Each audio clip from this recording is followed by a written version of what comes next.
Hello student. कल हमने आधी प्रश्नावली का वीडियो बनाया था जिसमें आपके 1 से 12 तक के क्वेश्चन सॉल्व करवाए थे। आज हम आपको इससे आगे 13 से लेकर 18 तक के जो भी क्वेश्चन है, जितना भी इसका पार्ट है, उसको सॉल्व करवाएंगे। तो इसमें क्या होगा, आज हमारे जो आंकड़े होंगे आज वो होंगे आपके वर्गीकृत। जैसे है ना, 0 से 10, 20, 10 से 20, 20 से 30, 30 से 40, 40 से 50, 50 से, इस प्रकार से आंकड़े आपके वर्गीकृत है और उनकी बारंबारता दे रखी है। ठीक है ना। वही सेम आपका प्रोसेस है, माध्य से माध्य विचलन, माध्यकाश से माध्य विचलन और बहुलक से माध्य विचलन। तो हम क्वेश्चन नंबर 13 से शुरुआत करते हैं। क्वेश्चन नंबर 13 आपका कह रहा है कि दिए गए आंकड़ों के लिए माध्य के सापेक्ष माध्य विचलन ज्ञात कीजिए। इसका जो माध्य का सूत्र होता है वो ये होता है आपका एक्स बार बराबर A plus sigma F D upon sigma F into H. ये सेम वही सूत्र है जो आपने क्लास 10th में पढ़ा है। ठीक है ना, कई बार आप इसको पढ़ चुके हैं और अपन 13.1 में भी पढ़ चुके हैं। ठीक है ना। ए होता है यहाँ पर आपका कल्पित माध्य, डी होता है यहाँ पर आपका x I minus A upon H, sigma F हमारी बारंबारताओं का टोटल इंटू एच। ठीक है ना। तो देखिए क्वेश्चन नंबर 13 आप देख लेना बुक में से, वैसे मैंने पूरा क्वेश्चन लिख भी दिया है यहाँ पे। वर्ग आपके सारे वर्ग यहाँ पर दे रखे हैं। इन सभी वर्गों का अपन ने निकाला मध्यमान। मध्यमान का मतलब 0+10/2, 10+20/2, 20+30/2, इस प्रकार से इन सबका मध्यमान हो गया। इन सब की यहाँ पर फ्रीक्वेंसी बारंबारता आ गई यहाँ पे आपकी। और फिर आता है आपका डी का मान। डी क्या होगा यहाँ पर, डी होगा आपका x I minus A upon H. ये जो हमारे मध्यमान होते हैं, इन मध्यमानों में से हमने इस 35 को ए माना है। ठीक है ना। तो यानी 5 माइनस 35 कितने बचे, -30/10, तो -3, ऐसे इन सबको निकालेंगे अपन। -3, -2, -1, 0, 1, 2, 3, 4। ठीक है। बाकी सारे आपके क्रम टू क्रम से दे रहेगा। एफ डी, इस फ्रीक्वेंसी आपका डी के संग गुणा करते चलेंगे अपन। इसमें प्लस माइनस दोनों का ध्यान रखना है। तो इसका मान आया टोटल कितना, 4। यहाँ तक का पार्ट आपका माध्य के लिए सफिशियंट होता है।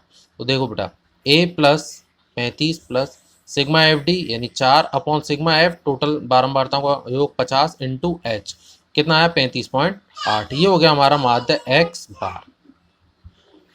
एक्स आई में से एक्स बार को घटाएंगे। एक्स आई हमारा ये वाला पद है 5, 15, 25, इसमें से अपन एक्स बार को घटाएंगे। तो एक्स बार को घटाना, एक्स बार है हमारा 35.8, तो 30.8, 20.8, 10.8, 0.8, 9.2, 19.2, 29.2, 39.2। ये हमारा हो गया एक्स आई माइनस एक्स बार। इस एक्स आई माइनस एक्स बार का फ्रीक्वेंसी एफ के संग कर दिया जाएगा आपका गुणा, मल्टीप्लाई कर देंगे। ये हमने इन सबका मल्टीप्लाई कर दिया। एक्स आई माइनस एक्स बार का फ्रीक्वेंसी एफ के संग मल्टीप्लाई कर दिया। ये सब चीज़ यहाँ पर लिखी हुई है, F into x I minus X बार। ये हमारा पूरा मान आया 789.6। ठीक है बेटा। तो माध्य विचलन होगा आपका sigma F X I minus X bar upon sigma F.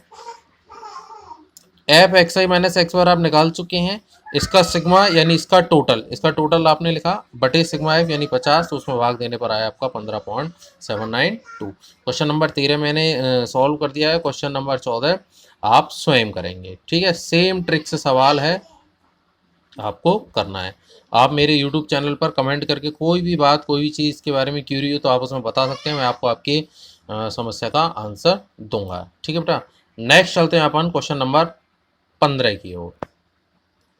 Question number 15 कहता है आपका माध्यिका से लिया गया माध्य विचलन। वही सेम प्रोसेस, आपके वर्ग दे रखे हैं, मध्यमान निकालेंगे, इनकी बारंबारता लेंगे। ठीक है ना। ये अपन ने माध्यिका जैसे पिछले क्वेश्चन में निकाली थी ऐसे ही निकालेंगे अपन। इसकी संचयी बारंबारता ले लेंगे। 3 और 4 7, 7 और 7 14, 14 और 8 22 और 2 24 और 1 25। ठीक है, यहाँ तक ले लेंगे अपन। ओके, फिर देखो माध्यिका के लिए अपन आते हैं n/2 यानी 25/2 यानी 12.5 से ठीक बड़ी संचयी बारंबारता वाला बार। तो 12.5 से ठीक बड़ी संचयी बारंबारता है आपकी 14। ठीक है ना, ये वाला वर्ग लिया।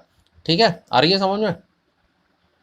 इस वाले वर्ग में L का मान कितना है आपका 30, L का मान 30 प्लस n/2, n/2 का मान हो गया आपका 12.5 माइनस f, बारंबारता हो गई आपकी 7, सॉरी कैपिटल F का मतलब है इस 14 से ठीक पहली, तो ये आपकी ये वाली 7 लेना है अपन को। ठीक है, अपॉन स्मॉल f, ये वाली बारंबारता स्मॉल f हो जाएगी आपकी इंटू एच। तो इसको हल करने पर मान आ गया आपका 37.86। आ रही है समझ में स्टूडेंट। आपकी माध्यिका m निकल आई। इसके बाद xi, ये जो हमारा मान दे रखा है xi, इसमें से माध्यिका m को घटाते चलेंगे, प्रत्येक पद को इसमें से घटा दिया अपन ने, इस प्रकार से मान आ गया। इन सभी मानों का फ्रीक्वेंसी f बारंबारता के संग आप गुणा करते चले जाएंगे, f का xi माइनस m के संग आपने मल्टीप्लाई कर दिया, तो ये मान आपका यहाँ पर प्राप्त हो गया। ठीक है, 258.58। ठीक है, माध्य विचलन के लिए sigma F X I minus M 258 में 25 का अपन ने दिया भाग, तो मान आया आपका 10.34। ठीक है, ये आपका क्या निकल के आ गया, माध्य विचलन। आ गई समझ में। नेक्स्ट चलते हैं अपन क्वेश्चन नंबर 15 मैंने आपको कराया, 16 इसके जैसा है, 16 आप स्वयं हल करेंगे। ठीक है ना, दो क्वेश्चन दे रखे हैं, एक टीचर के लिए एक स्टूडेंट के लिए। ठीक है ना, एक टीचर को सॉल्व करना है, एक स्टूडेंट को सॉल्व करना है। ठीक है बेटा, ऐसा नहीं है, दोनों ही स्टूडेंट को करने हैं। देखिए अपन आगे चलते हैं क्वेश्चन नंबर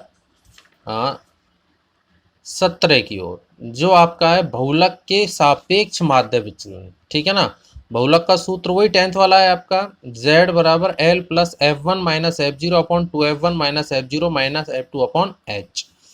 l बहुलक वर्ग की निम्नतम सीमा, f1 बारंबारताओं में जो सर्वाधिक होता है वो होता है आपका f1, उससे ठीक पहला f0, उससे ठीक बाद का f2।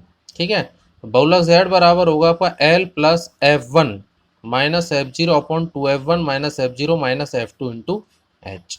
l का मान देखिए इसमें 42 f1, तो 42 वाले वर्ग की निम्नतम सीमा आपकी 40, ये हो गई आपकी l। ठीक है, 40 प्लस f1 का मान 42 माइनस f0, उससे ठीक पहला 24 upon 2f1 84, f0 24, f2 20 into h। 40 plus 18/40 गुणा 10, तो ये मान आया आपका 44.5। xi में से z को घटाएंगे, यानी बहुलक को घटाएंगे, प्रत्येक पद में से xi पूरे में से z को घटाते चलेगा, ये वाले मान प्राप्त होते चले गए। इन सभी मानों का बारंबारता f के संग मल्टीप्लाई करते चलेंगे, 8 का, 24 का, 42 का, 20 का और 6 का। ये सारे मान यहाँ पर आपके प्राप्त हो गए, ये मान आया आपका 738। ठीक है, माध्य विचलन जो होगा वो होगा आपका बराबर sigma f mode of xi minus z upon sigma f, तो 738 अपॉन 100 बराबर 7.38। आगे समझ स्टूडेंट, यहाँ तक आपकी प्रश्नावली 13.2 कंप्लीट हो चुकी है। ठीक है, नेक्स्ट वीडियो हम आपकी प्रश्नावली 13.3 के लिए बनाएंगे, उसमें आपके सारे सूत्र पहले लिखे जाएंगे, उसके बाद आपसे क्वेश्चन कराए जाएंगे। क्वेश्चन उसमें 1 से लेकर 8 तक सारे क्वेश्चन आपके सेम है, तो उनमें मैं आपको 1 या 2 क्वेश्चन सॉल्व कराऊंगा, बाकी सब आपको खुद करने पड़ेंगे।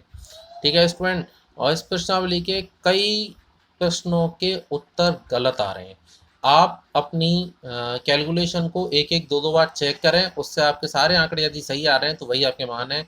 फिर भी जो भी आपके आंसर आते हैं आप मुझे कमेंट में करके बताइए, मैं उन आंसरों में यदि मिस्टेक होगी आपकी तो मैं आपको सॉल्व करवाऊंगा।